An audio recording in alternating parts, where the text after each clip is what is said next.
මිනිස් ජීවිතය කොයි අතින් බැලුවත් සංකීර්ණයි. සැප සම්පත් වගේම අතොරක් නැති දුක්ඛම් කටළු වලින් ජීවිතය වෙලිලා.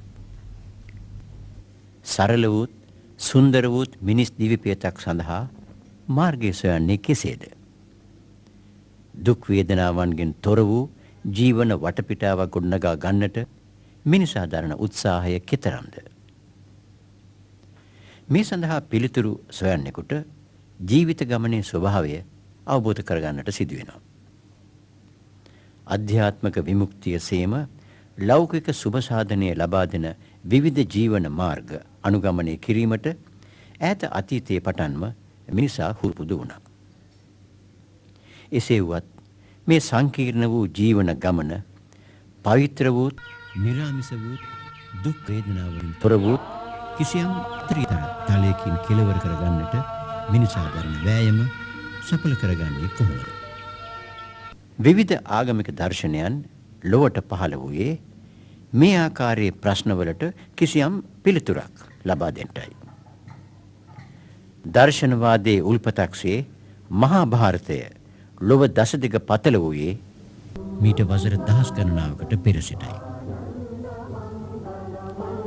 ගංගා, සින්දු ආදී මහා ගංගා පටන් ගන්නා ಭಾರತයේ හිමාල අඩවියේ දේවදාරු වනාන්තරයන්හි සඳුන් රුක් සෙවණේ කල්ගත කළ මහා ඍෂිවරුන් ලොව පහළ වූයේ මුළුමහත් මනුෂ්‍ය වර්ගයාගේ හිතසුව පිණිසයි. බෞද්ධ දර්ශනය ලොවට දායාද කළ ගෞතම බුදුන් වහන්සේ ජන්මනාභය ලැබුවේද ಭಾರತ දේශයේ. එදා මහා භාරතයේ ජීවත් වූ ඍෂිවරුන් ලොව පුරා විසිර සිටි මිනිසුන්ගේ සංසාර ගමන මනසින් දුටුවා. එක් එක් මිනිසුන් තුල පවතින ගති පැවතුම් ඔවුන්ගේ ජීවන ගමන ඍෂිවරුන්ගේ මනසට ග්‍රහණය වුණා. මිනිසා තමන් විසින්ම සිදු කර ගන්නා වැරදි ක්‍රියාදාමයන් නිසා භව ගමනේදී ඔවුන් හට නොයෙකුත් විපත්, හිරිහැර, දුක්ඛම් කටළු ඇතිවන බව ඍෂිවරුන් ප්‍රකාශ කළා. එමෙන්ම යමෙකු කරන යහපත් ක්‍රියා අනුව හොඳ ප්‍රතිඵල ලැබෙන බවද ඔවුහු පැවසුවා. මිනිසාගේ ප්‍රයෝජනයේ පිණිස මෙම ජීවන ගමනේ තොරතුරු ඍෂි භාෂිතය මත පසු කලක තල්පත්වල සටහන් කෙරුණේ මහා ප්‍රාතිහාර්යයක් ලෙසින්. නූතන තාක්ෂණයෙන් ග්‍රහතාරකා ජයගන්නා වර්තමාන පරිගණක යුගයේ පවා තවමත් හෙළිපෙහෙළි නොවුණු බොහෝ දේ ඍෂිවරුන් අවබෝධ කරගෙන තිබුණේ මීට වසර ගණනකට ඉහතදී. සූර්යාගේ, චන්ද්‍රයාගේ මෙන්ම වෙනත් ග්‍රහ තාරකාවල ස්වභාවය, ඒ ගුණාත්මක භාවය අවබෝධ කරගත් ඍෂිවරු ඒ තුලින් ජ්‍යොතිෂය ලොවට දායාද කළා. එසේම වෘක්ෂ ලතාවන්ගේ ගුණය තුලින් ආයුර්වේදය ලොවට හෙළි කළා. වේදය, උපනිෂද් හා වේදාන්තයන්ද ඒ අන්දමින් ඍෂිවරුන් අතින් ලොවට බිහි වුණා. ග්‍රහතාරකා ඔස්සේ විහිදුණු ජ්‍යොතිෂය මෙන්ම මිනිසාගේ සංසාර ගමනේ පෙර හා මතු භවයන් පිළිබඳවද ඍෂිවරුන් දුටු දේවල් මිනිසාගේ ප්‍රයෝජනය සඳහා නාඩි වාක්‍ය නමින් ප්‍රකාශ වෙනවා. නාඩි කියන වචනය භාවිතා වන්නේ කුමන අරුතකින්ද? නාඩි වාක්‍ය කියලා දැන් ව්‍යවහාර කරන්නේ මීට අවුරුදු 5000කටත් 6000කටත් අතර කාලේ එනම් කලිග වර්ෂයේ ආරම්භයට මුලින් ඉන්දියාවේ හිටි මහා බල සම්පන්න ධානලාභී යෝග බලෙන් ධාන උපදවපු එමගින් අනාගතේ බොහෝ දුරට කියන්න පුළුවන්, අනුන්ගේ සිත් කියන්න පුළුවන්, අතීතේ කියන්න පුළුවන්, ඒ මොහොතේ ලෝකේ කවර තැනක වුණත් සිදුවන දේ කියන්න පුළුවන් බල සම්පන්න ඍෂි මණ්ඩලයකින් බොහෝ දෙනෙකුගේ අනාගත චරිත රචනා කරලා ගෝලීන්ට උගන්වලා තිනවා ශ්ලෝක වලින්. පසු කාලේ ඒවා ග්‍රන්ථාරූඪ වුණා. අන්න ඒවා තමයි මේ නාඩි වාක්‍ය කියලා කියන්නේ. නාඩි වාක්‍ය ලියූ තල්පත්වල සටහන් වී ඇත්තේ කුමන භාෂාවකින්ද? මීට අවුරුදු 5000කටත් 6000කටත් අතර ඉස්සර එදා තිබිච්ච ඉන්දියාවේ ව්‍යවහාර භාෂාව මා හිතනවා මේ වෛදික සංස්කෘත වලට කිට්ටු කිසියම් ප්‍රාකෘත භාෂාවක් වෙන්න ඕනේ. මේ පසුව සංස්කෘත ඇති වුණේ ඒ වයින්. අන්න ඒ භාෂාවෙන් තමයි ඒ ඇත්තෝ ඔය නාඩි වාක්‍ය තමන්ගේ ගෝලෙන්ට උගන්ලා තිබෙන්නේ. මේ නාඩි වාක්‍ය සකස් කර දීම සඳහා ඒගොල්ලෝ යෝග බලයෙන් අවුරුදු 1000ක් ජීවත් වුණා. ජීවත් වෙමින් ගෝලෙන් එදා ලෝකයේ එදා ඉන්දියාවේ හිටි ඊටාම සැලකිය යුතු මේ ගුණවත් මිනිසෙයින් සමූහයකගේ චරිත සකස් කරලා දුන්නා. ඔක්කොගේම නෙමෙයි. ඉතින් සාමාන්‍යයෙන් 20000ක විතර වෙන්න ඇති. ඒ චරිත මේ අතෝ අහවල් කාලේදී මෙහෙම වෙනවා ඔය විදිහට ඒ චරිත රචනා කරලා ඒ භාෂාවේ ශ්ලෝක වලින් රචනා කරලා තමන්නේ ගෝලීන්ට ඉගෙනුවා. ගෝලයේ කටපාඩමින් මේක දරාගෙන බොහෝම කලක් ආවා පරම්පරාවෙන් පරම්පරාවට. මීට අවුරුදු 2000කට විතර ඉස්සර හිටියේ තංජෝරු මහරජා මේ නාඩි වාක්‍ය මේ ග්‍රන්ථාරූඪ කරලා තිබුණා. කොයි කාර්යයක් හරි ඒවා ටික ඔක්කොම එක්කහුව කරලා ඉන්දියාවෙන් එක්කහුව කරලා මෙයා ඉන්දියන් භාෂාවලට සමහරක් දෙමළ සමහරක් තෙලුගු කර්ණාටක ආදී භාෂාවට නැගුවා. ඉස්සරේ වාදකයවත් දන්නේ නැහැ සංස්කෘත භාෂාවෙනුත් තියෙනවා නාඩි වාක්‍ය අදත් නොඑක් පළාත්වල. නාඩි වාක්‍ය ඇතුළත් තල්පත් කියවන්නට එම භාෂාව පිළිබඳව පළපුරුද්දක් තියෙන්නට ඕනේ. இந்தியாவே මොන பிரதேசம்ද ஆவே? நீங்கள் இந்தியாவிலே எந்த பகுதியிலிருந்து வந்திருக்கிறீர்கள்? தஞ்சை மாவட்டத்தை சேர்ந்த வைத்தீஸ்வரன் கோயிலில். திருச்சி ಅದನ್ನ ವೈತೀಶ್ವರನ್ ಕೋವಿಲ ළඟ එන ಕೋವಿලට අයිති ඒ ස්ථාන ළඟ ඉන්න ප්ලේස් එකේ ඉඳලාලු මේක ලැබිලා ඉන්නේ. දැන් ඊගාවට අපිට මෙන්න මෙහෙම ප්‍රශ්නයක් අහන්න දෙනවා. කොහොමද ඔබ මේ නාඩි වාක්‍ය කීමේ මේ ක්‍රමයට පුරුදු පුහුණුනේ? කොහොමද මේක කොච්චර කාලයක් තිස්සේ කරගෙන ආවද? இந்த நாடி வாக்கியத்தை நீங்கள் எவ்வளவு காலமாக பயிற்சிப்பட்டு வருகிறீர்கள்? நீங்கள் எப்படி இதை பயிற்சிப்படுவதற்கு நீங்கள் என்ன செய்தீர்கள்? எவ்வளவு காலமாக இதை படித்தீர்கள் என்று கேட்கிறார்கள். இதை ஒரு 5 வருஷம் வந்து படித்து தெரிஞ்சுக்கணும். අවුරුදු 5ක් පමණ මේගොල්ලෝ මේක ඉගෙන ගත්තා. නාඩි වාක්‍ය බලන්න එන අයෙකු මොනවද ඒ පිළිබඳව කළ යුත්තේ? වගේ රේඛාව තියන්නද? තම් print එක.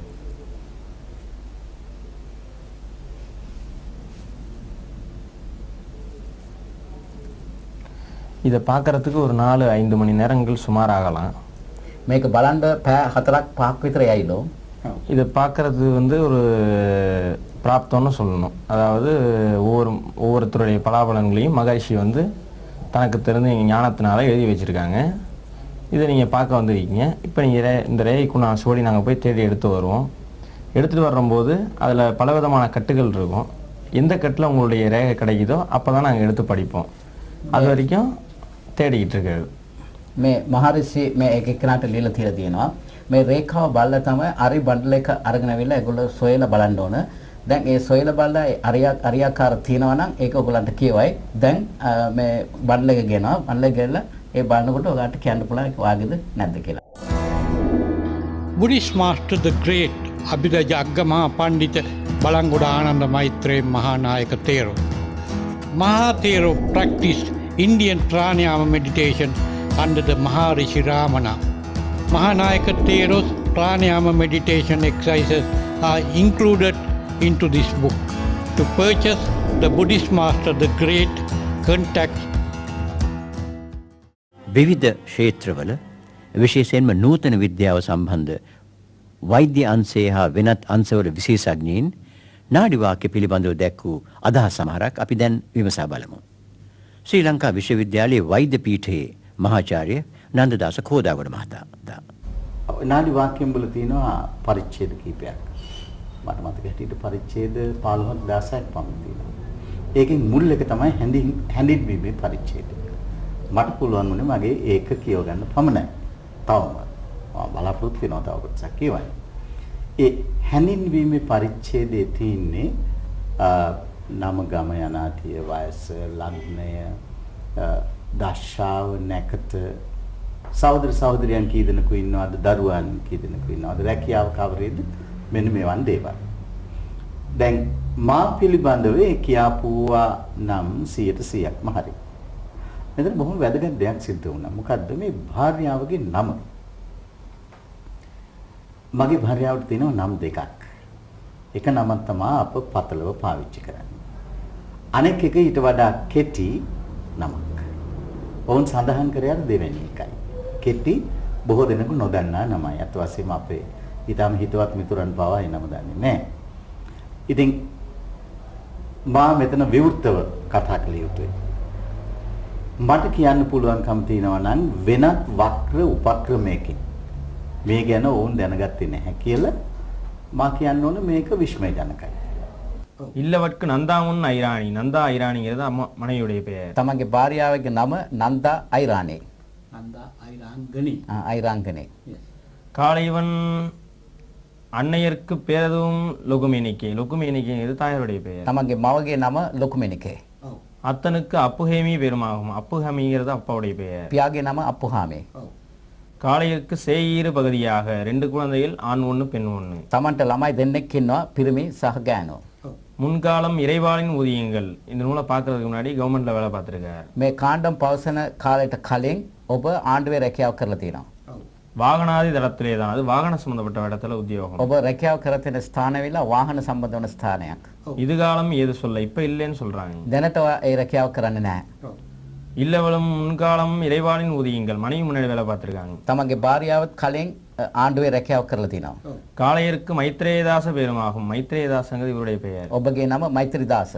வீணை முடி காலமாகும். மிதுன லக்னம். ආදි වාක්‍ය පිළිබඳව පෞද්ගලිකව මම ප්‍රකාශයක් ලබා ගත්තාම ඒක මහා පුදුම සාගත දෙයක්.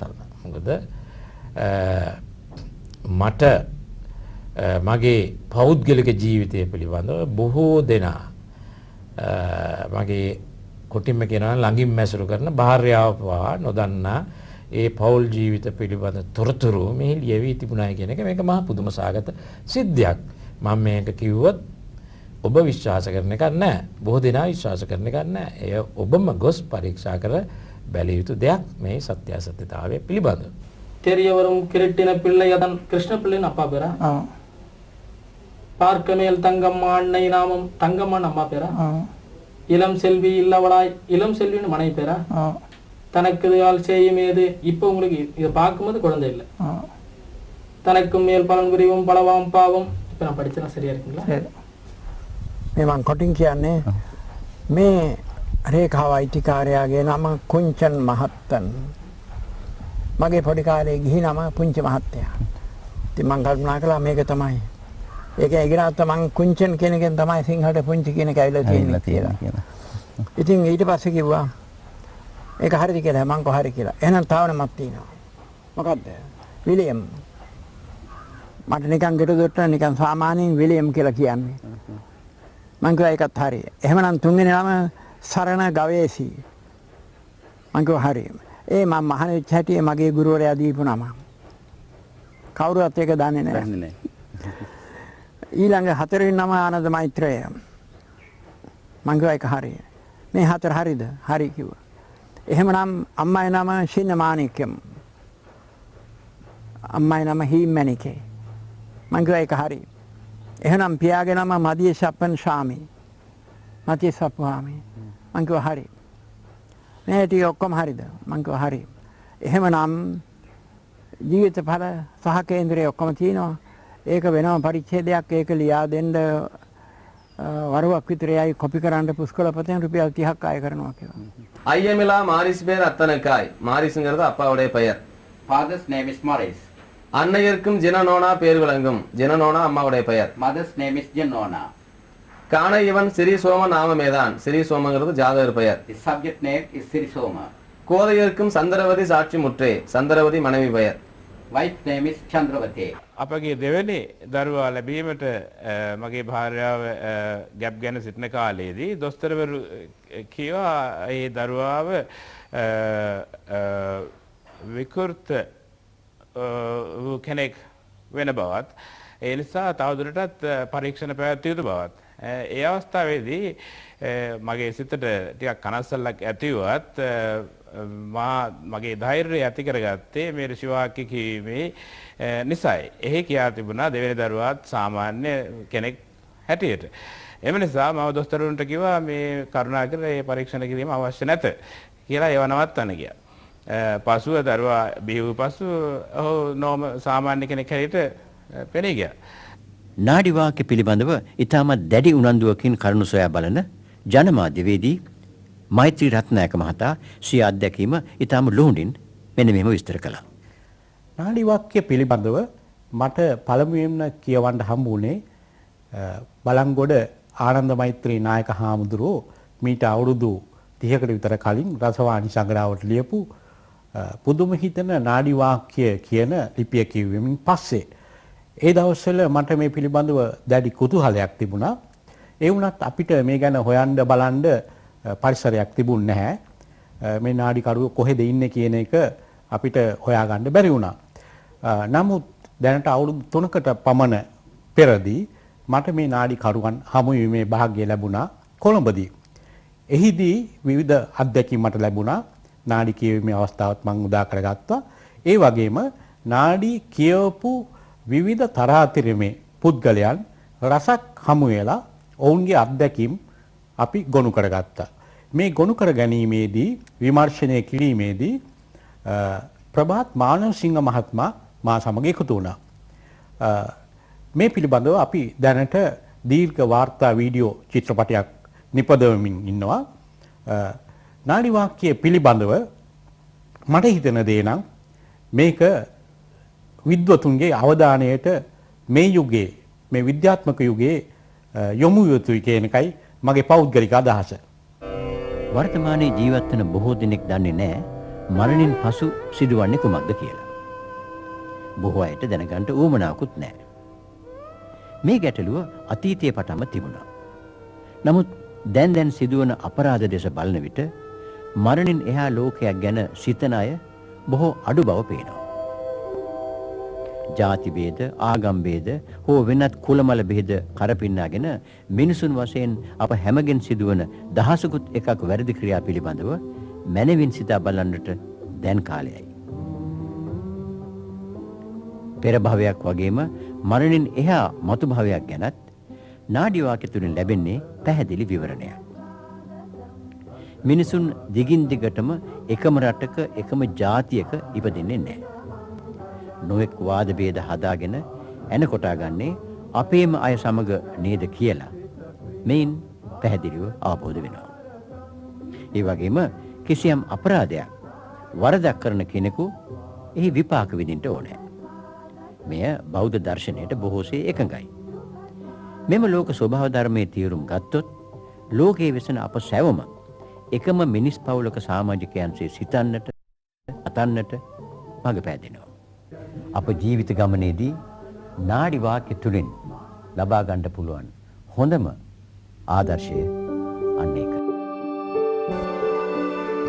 කාලාමේනි කිසියම් දෙයක් ඔබේ ශාස්ත්‍රවරයා කී පමණින්ද ඔබේ පරම්පරාවෙන් පැවතෙන පමණින්ද දෙමව්පියන් ගුරුවරුන් කී පමණින්ද පොත්පත්ති ඇති නිසාද පිළි නොගන්න. එය ඔබේ ප්‍රඥාවෙන් විමසා බලා සුදුසුයි හැඟේ නම් පමණක් පිළිගන්න. කාලාම සූත්‍රය ගෞතම බුදුන් වහන්සේ උතුරු ඉන්දියාව